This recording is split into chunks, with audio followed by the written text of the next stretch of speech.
All right, what is up, chat? This is your Gen Z coworker, Mike Lucas, and it is final break of the day. Wife and I are trying to get through a couple books this year just in our reading goals. So we're doing like the Goodreads tracking and everything, which is pretty fun overall. But I've finished, I think, like 4 or 5 books, at least like physical books or on my Kindle, because I listen to a lot of audiobooks, but we're not counting those because I will listen on like, 3 times speed. And that's not necessarily cheating. We're just not counting it. And so I do want to go through and just kind of like work on just reading because I used to be able to read through so many books in a single year. And, in the US, reading scores are going down. We're reading a lot less. Like usually, I think the stat is after you graduate high school, you almost never touch a book, like maybe 1 book a year on average. So, this is the book that we're currently working on. This is 4,000 Weeks Time Management for Mortals by Oliver Burkeman. I read the introduction earlier, so we're just jumping in straight to part 1, which is Choosing to Choose. Now, I'm just going to be reading along this. And do I know if this actually breaks any copyright laws? I don't know. But we're going to do it anyways. So, part 1, chapter 1, Choosing to Choose. Limit or the limit embracing life. The real problem isn't our limited time. The real problem, or so I hope to convince you, is that we've unwittingly inherited and feel pressured to live by a troublesome set of ideas about how to use our limited time, all of which are pretty much guaranteed to make things worse. To see how we got here and how to escape into a better relationship with time, we need to rewind the clock, back to before there were clocks. On balance, you should definitely be grateful you weren't born a peasant in early medieval England. For one thing, you'd have been much less likely to make it to adulthood. But even if you had, the life that stretched ahead of you would have been one defined by servitude.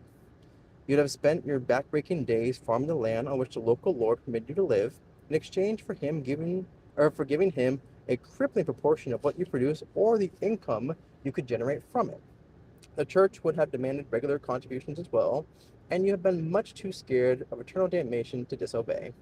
At night, you would have to retreat to your 1 room hut alongside not only the rest of your family, who, like you, would rarely have bathed or brushed their teeth, but also your pigs and chickens, which you brought indoors at night.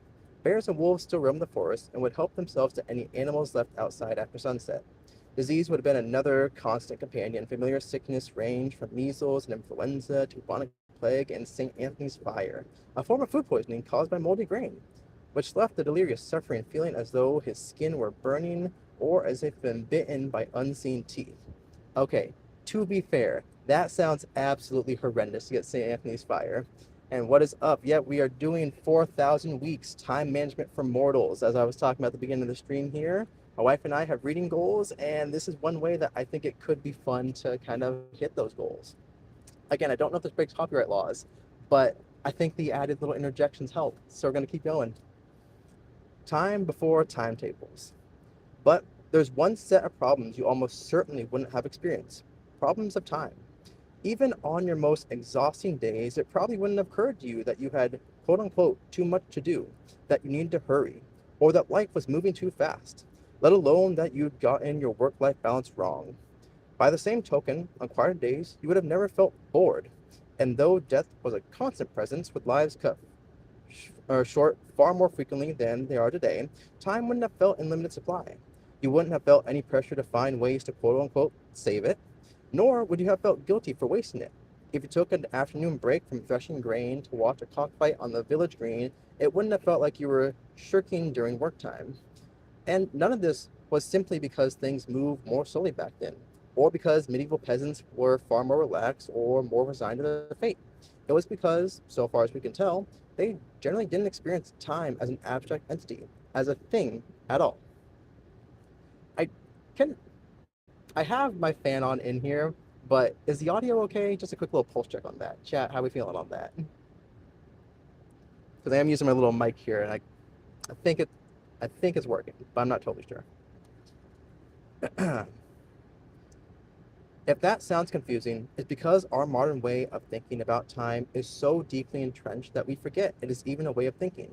We're like the proverbial fish who had no idea what water was because it surrounds them completely. Get a little mental distance on it, though, and our perspective starts to look rather peculiar. We imagine time to be something separate from us and from the world around us, an independent world of mathematically measurable sequences, in the words of American cultural critic Lewis Mumford. To see what he means, consider some time-related questions. How you plan to spend tomorrow afternoon, say, or what you've accomplished over the last year. And without being fully conscious of it at first, you'll probably find yourself visualizing a calendar, a yardstick, a tape measure, the numbers on a clock face, or some hazier kind of abstract timeline. You'll then proceed to measure and judge your real life against its imaginary gauge, lining up your activities against the timeline in your head. Edward Hall was making the same point with his image of time as a conveyor belt that's constantly passing us by.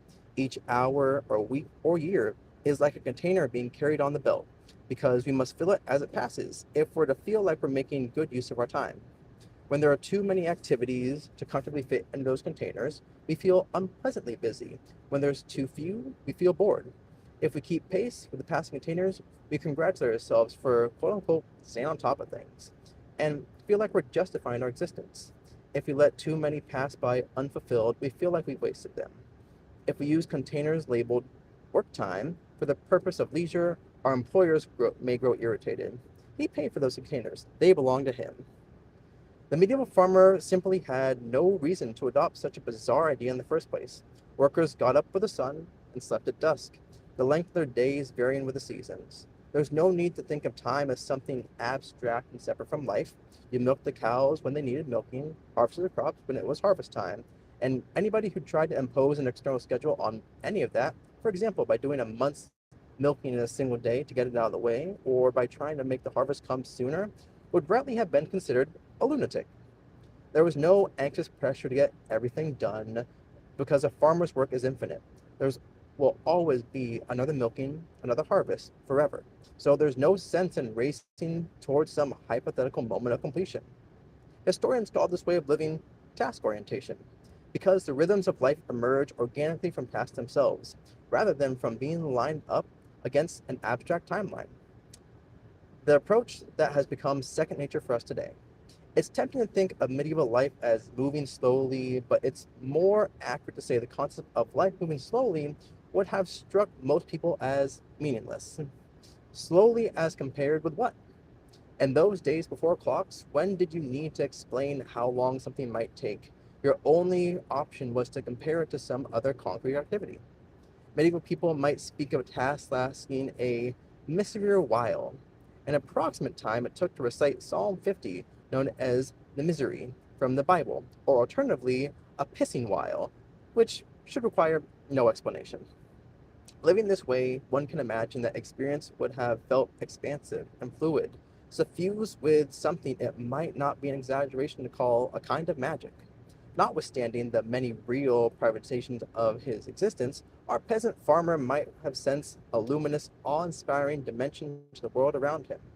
Untroubled by any notion of time ticking away, he might experience a heightened awareness of the vividness of things, the feeling of timelessness that Richard Rohr, a contemporary Frantian priest and author, calls living in deep time.